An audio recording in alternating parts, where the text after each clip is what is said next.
You'd think building a bridge pier just means stacking stones straight up from the riverbed. Turns out it starts by pushing the water away. Sounds impossible, but you find a way. You drive a tight ring of wooden piles deep into the riverbed, forming a temporary enclosure. Then you pump out the water inside. Just like that, a dry construction site appears in the middle of the river. To keep everything stable, you hammer the piles far down until they reach the solid bearing layer. But there's another problem. Water leaks through the gaps between the wood, so you build a second enclosure outside the first. Between the two walls you pack mud and sand mortar. Once it hardens, the water stops leaking. Now the outer river pushes inward, while the water inside pushes back.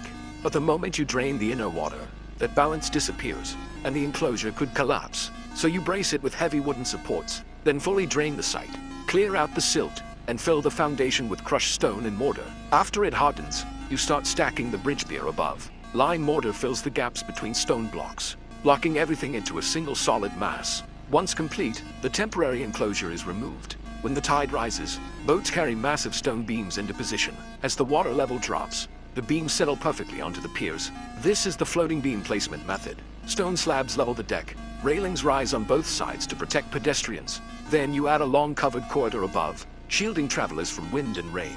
Congratulations, you've invented the covered bridge. But too many piers block river traffic. So for your second bridge, you take a different approach. You build a wooden scaffold in the river. On top of it, you assemble a massive stone arch spanning both banks. Every stone fits perfectly, tight and precise. Only when the scaffold is removed does the arch reveal its power, standing purely on its own geometry, supporting the heavy bridge above. During high water, though, the bridge blocks the current, so you carve flood release openings into the sides. Now you've invented the single arch covered bridge. Ships pass freely beneath it, but on wide rivers, a single arch becomes impractical. Too high and crossing is difficult. Too low and load capacity suffers. So you combine everything you've learned. You merge bridge piers with arches. The span looks smaller, but the load-bearing strength is immense. With such a powerful structure, the bridge body and buildings above grow grand and imposing. You still leave flood openings in the deck.